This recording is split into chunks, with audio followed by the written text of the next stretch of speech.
জানো না जिया डोले हौले हौले क्यों ये डोले जानू ना। Not bad. अब ये सुनो। दिल की जो बातें हैं, बातें जो दिल की हैं, दिल ही में रखना पिया।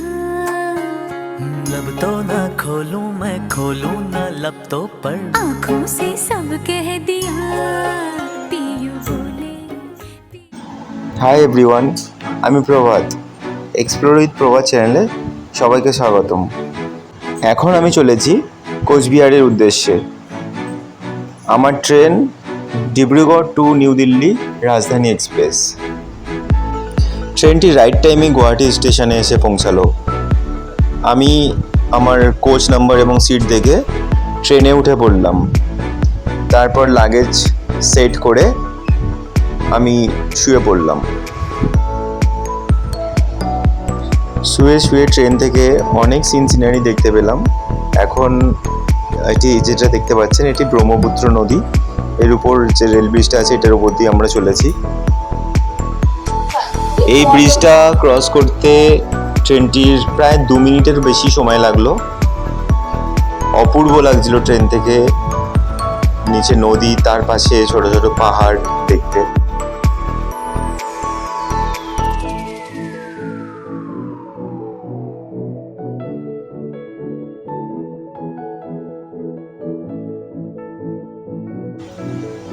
ট্রেনে ওঠার সাথে সাথেই 1 লিটারের একটি জলের বোতল, টিকিট, পেপার এবং সকালের ব্রেকফাস্ট দিয়ে দিল।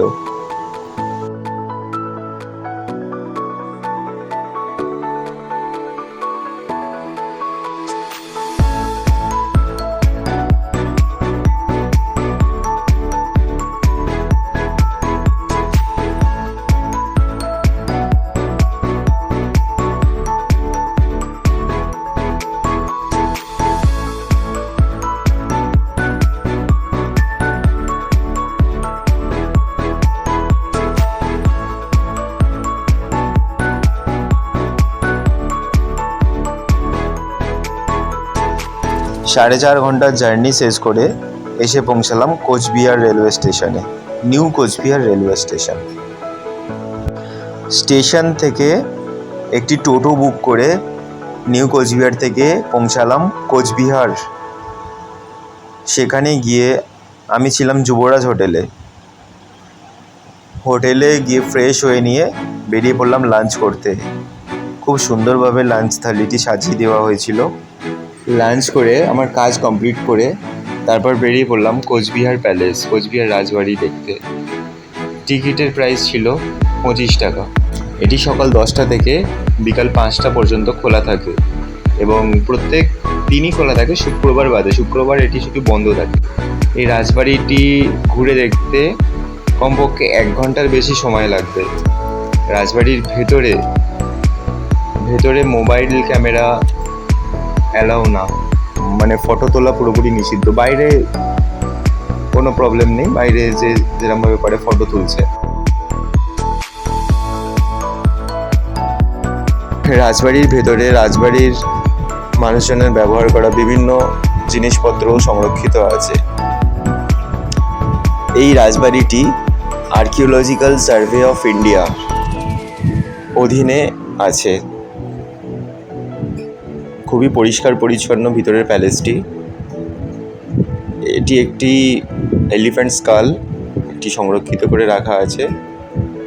আরও অস্ত্রশস্ত্র, সোফা, তারপরে বাসনপত্র, এগুলো সব সংরক্ষিত করে রাখা আছে। তবে কিছু কিছু জিনিস আছে যেগুলো ফটো তোলা নিষিদ্ধ।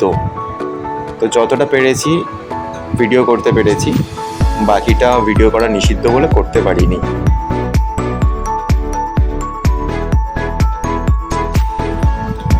রাজবাড়ি থেকে বাইরের অনেকটা অংশ দেখতে ঠিক এই রকম।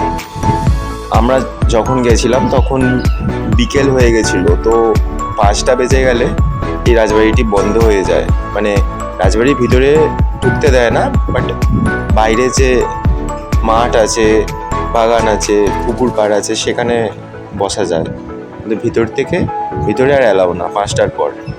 তো আমি বাইরেটা ঘুরে দেখলাম, বাইরে প্রচুর গাছ, ঝিল, পুকুর সমস্ত কিছু আছে। বাইরের পরিবেশটা খুবই ভালো।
রাজবাড়ি ঘোরার পর চলে আসলাম, আমি আমার যে হোটেলে ছিলাম সেখানে চলে আসলাম। এই যুবরাজ হোটেলটি কোচবিহারের একটি প্রাইম হোটেল, খুবই ভালো, পরিষ্কার পরিচ্ছন্ন হোটেলটি। এদের সার্ভিস খুবই ভালো, এদের ইন হাউস রেস্টুরেন্টও আছে। হোটেলের লিফট সিস্টেমও আছে, তাই সিঁড়ি ভাঙতে হয় না। আমি ছিলাম 120 নম্বর রুমে। এখানে রুমগুলো খুবই ভালো, এসি নন এসি দুটিই আছে। আজকের রাতটা আমার কোচবিহারের শেষ রাত। কালকে আমার সকালে ট্রেন আছে, কালকের ট্রেনে আমি বাড়ি ফিরবো। তো আজকেরটাই শেষ রাত। আজকের রাতটা আমি হোটেলেই কাটালাম, আর কোথাও বেরোলাম না।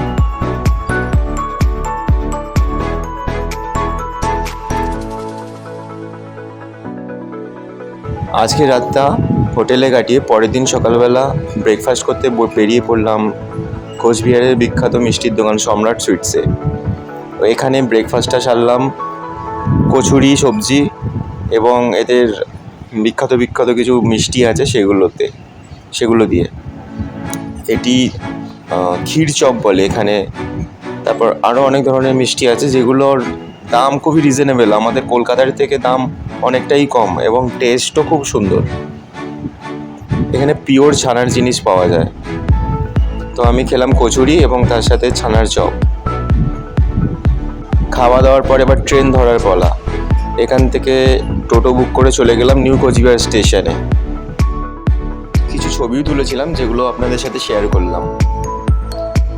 ভিডিওটি ভালো লেগে থাকলে লাইক, শেয়ার এবং সাবস্ক্রাইব করবেন। সবাই এক্সপ্লোর উইথ প্রভা চ্যানেলের পাশে থাকবেন। সবাই ভালো থাকবেন, সুস্থ থাকবেন। দেখা হচ্ছে আবার নেক্সট ব্লগে। টাটা।